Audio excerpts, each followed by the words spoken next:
প্রিয় অষ্টম শ্রেণীর শিক্ষার্থীরা, শুভেচ্ছা নিও।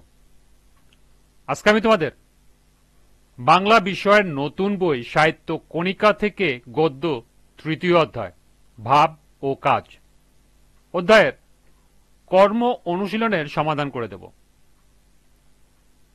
প্রথমে তোমাদের বলবো, যারা আমার চ্যানেলটি সাবস্ক্রাইব করো নাই তারা আমার চ্যানেলটি সাবস্ক্রাইব করবে এবং আমার সাথে থাকবে।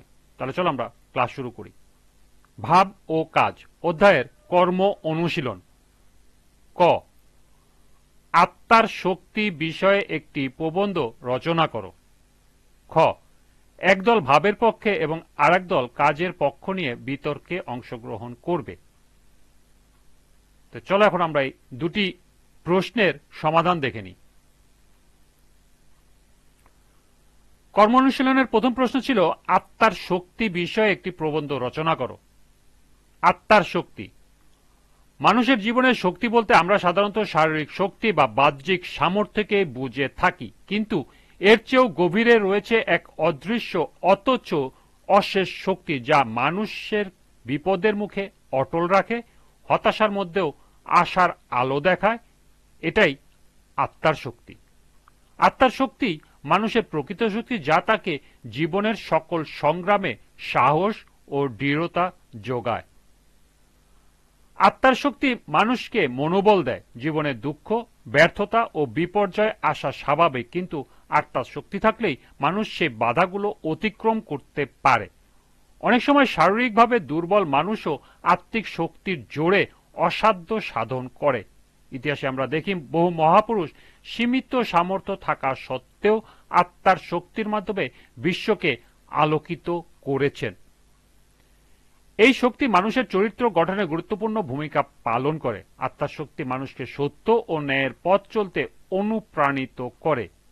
লোভ, ভয় ও অন্যায়ের কাছে আত্মসমর্পণ না করে বিবেকের কথা শোনা সাহস এই শক্তি থেকেই আসে।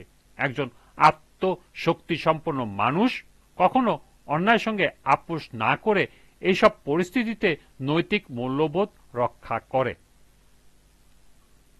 আত্মশক্তি মানুষকে আত্মবিশ্বাসী করে তোলে। আত্মবিশ্বাস থাকলে মানুষ নিজের উপর বিশ্বাস রাখতে পারে এবং জীবনের লক্ষ্য অর্জনে দৃঢ় থাকে।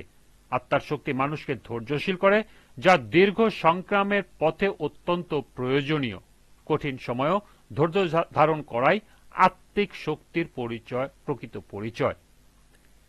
এই আত্মার শক্তি গড়ে ওঠে সৎ চিন্তা, নিয়মিত অধ্যবসায়, আত্মসংযম ও মানবিক মূল্যবোধ চর্চার মাধ্যমে।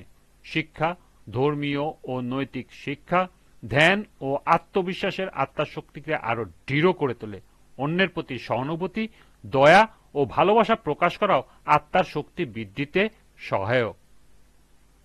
পরিশেষে বলা যায়, আত্মার শক্তি মানুষকে সত্যিকার অর্থে মহান করে তোলে। শারীরিক শক্তি ও বৈষয়িক সম্পদ একসময় নষ্ট হয়ে যায়, কিন্তু আত্মার শক্তি মানুষকে চিরস্থায়ী সম্মান ও মর্যাদা প্রদান করে। তাই জীবনের প্রতিটি ক্ষেত্রে আত্মার শক্তিকে জাগ্রত ও বিকাশিত করাই উচিত আমাদের প্রধান লক্ষ্য।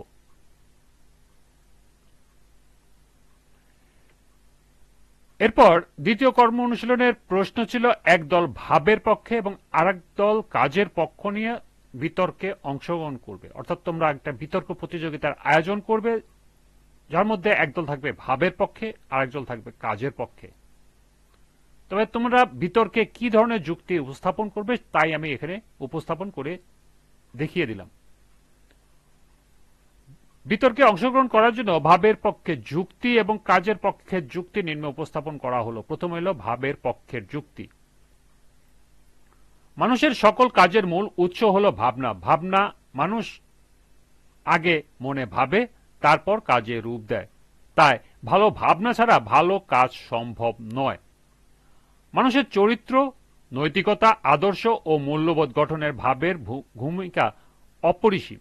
ইতিহাসে যেসব মহৎ কাজ সংগঠিত হয়েছে সেসবের পিছনে ছিল মহৎ ভাব ও উচ্চ আদর্শ।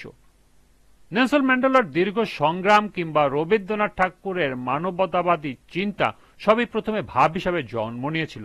ভাব মানুষকে সত্য ও ন্যায়ের পথে পরিচালিত করে এবং অন্যায়, লোভ, হিংসা থেকে বিরত রাখে। কাজ ক্ষণস্থায়ী হতে পারে, কিন্তু ভাব মানুষের মনে দীর্ঘস্থায়ী প্রভাব ফেলে এবং সমাজকে আলোকিত করে। তাই সমাজ ও জাতির উন্নতির জন্য সর্বপ্রথম মানুষের ভাবের উন্নতি অপরিহার্য। এরপর বিপক্ষ দল অর্থাৎ কাজের পক্ষে যারা যুক্তি দেবে তাদের পক্ষে যুক্তি। শুধু ভাবনা দিয়ে সমাজের কোনো বাস্তব পরিবর্তন আনা যায় না। কাজী মানুষের যোগ্যতা ও সাফল্যের প্রকৃত মাপকাঠি। ভালো ভাব থাকা সত্ত্বেও যদি মানুষ তা কাজে রূপ দিতে ব্যর্থ হয় তবে সেই ভাব কোনো বাস্তবে মূল্য নেই। দারিদ্র্য দূরীকরণ, শিক্ষা বিস্তার, চিকিৎসা সেবা কিংবা অবকাঠামো উন্নয়ন সব ক্ষেত্রেই কার্যকর কাজের প্রয়োজন হয়। ইতিহাসে মানুষের স্মরণীয় হয়েছে তাদের কর্মের জন্যই, কেবল ভাবনার জন্য নয়। একজন মানুষ কতটা সৎ বা আদর্শবান তা তার কাজের মাধ্যমে প্রমাণিত হয়। কাজ মানুষকে দক্ষ, অভিজ্ঞ ও দায়িত্বশীল করে তোলে এবং সমাজকে এগিয়ে নিয়ে যায়। কাজই মানব জীবনের প্রকৃত শক্তি। এই ছিল কর্ম অনুশীলন দুটির সমাধান। আজকের ক্লাসটি এ পর্যন্তই। পরবর্তী ক্লাসে বহু নির্বাচনী প্রশ্ন সমাধান করে দেব।